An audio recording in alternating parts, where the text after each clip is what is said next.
All right, students, we're going to go through a quick rundown of how to access the case studies. All right, so first thing I want to do is look at the case study that you're currently in the process of doing, case study 1.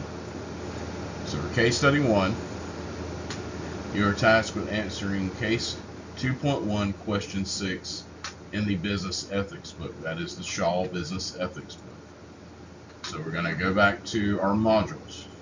And within the modules, you have your syllabus quiz listed, you have assignments listed, you also have readings listed. So you have chapter reviews. These chapter reviews are for your business law book. The business ethics chapter 1 reading is out of the business ethics book. This is how you would access that book. We're going to go to chapter 2 because that is where our case study comes from, and I'm going to walk you through how you find those case studies. So you would select Business Ethics Chapter 2 Reading. When it gives you the prompt to open it up in a new window, make sure you do that.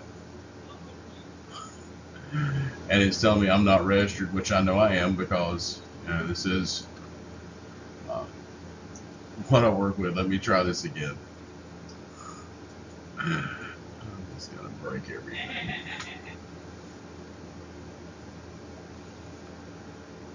Alright, so let's attempt this again. That's probably what quite a bit of you have seen, right? You're not registered, you're getting that bit of information. Now it's going through my single sign-on, and it's opening the book for me, hopefully. Alright, so here is the book.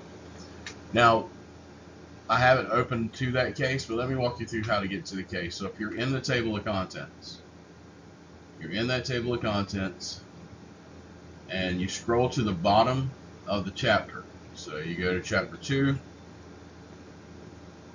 and you scroll to the bottom of it, and there's going to be cases. Now this is the same for each chapter. So whichever chapter the case study is coming out of, you're going to scroll to the bottom of that chapter, go to cases, and then go to which one. Our case that we're looking at is case 2.1. Alright, so that is Hacking into Harvard is the name of the case. And what it's going to do is pull up the case study for you.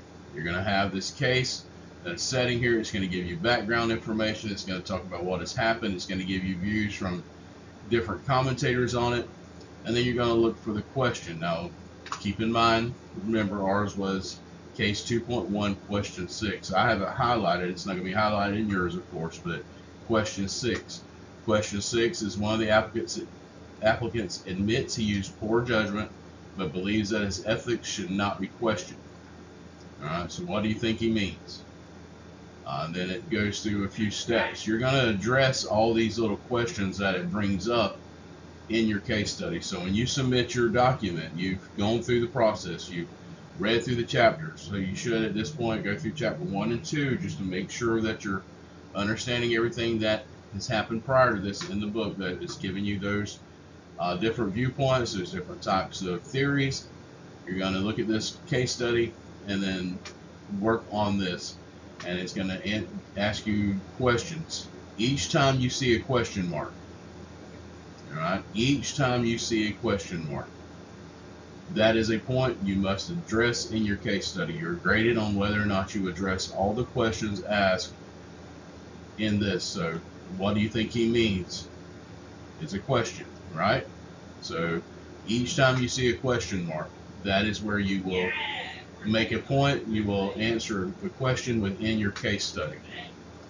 Alright, so let's look back real quick at the case studies and what you're asked to do there. And then I'm going to walk you through the process of getting there one more time. So once again, let's go to case study 1. Within your modules, within the first module, it is answer case study 2.1, question 6 in the business ethics textbook. Your response should be at least 300 words, have at least 3 sources. This is important. Have at least 3 sources, 2 of which will be the course textbooks. Alright, so that means from each textbook you have business law, you have the business ethics book, you have 2 textbooks, so you have to have a quote from each one of those. That's your source. And then you have to have one more. So something from the outside somewhere, you will use it. And then after you answered the question, you've submitted it in, you're going to submit that question. All right, so you want to make sure you're submitting it through this area. Now your view would look like this. All right, you have your rubric, you have what you're doing, you're going to have your submit, your attempt that you're doing for this case study. All right, we'll talk real quick. So I'll leave the student view. Let's talk real quick about the second part of these assignments, and that is this discussion. So case study 1 discussion. I'm not going to open it up because a couple people have already responded, but you'll go to case study 1 discussion, open it up, copy and paste what you're submitting for your case study. Copy and paste what you're submitting for your case study into the initial post of the case study, and then you'll reply to one and one only. You can go to more, but one is all you're required to respond to of your classmates. All right, so let's walk through getting to that case study, because that's the most difficult thing that seems to be coming up. So getting to the case study, you're back in your modules. You're in module 1. We're looking at case study 2.1 question 6. So we want to go to chapter 2. We're going to open up in a new window.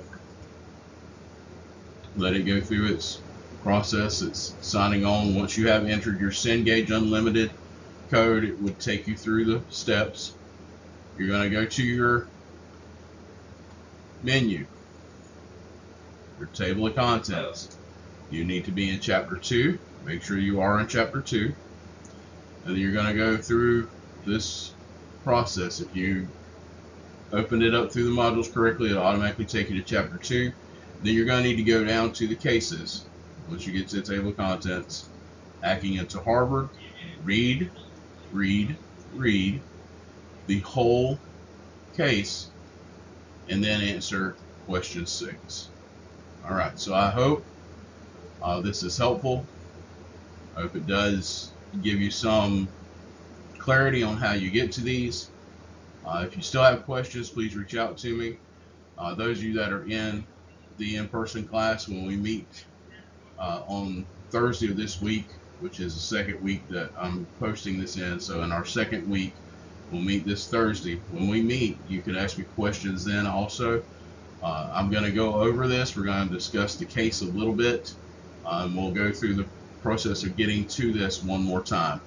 So make sure that you're understanding this completely, and reach out to me. If you have submitted the wrong thing for some reason, some of you have submitted already, and if you've submitted the wrong thing, it is not case 2.1 of the business ethics book, question 6, please reach out to me so we can work out a way for you to get the correct assignment turned in.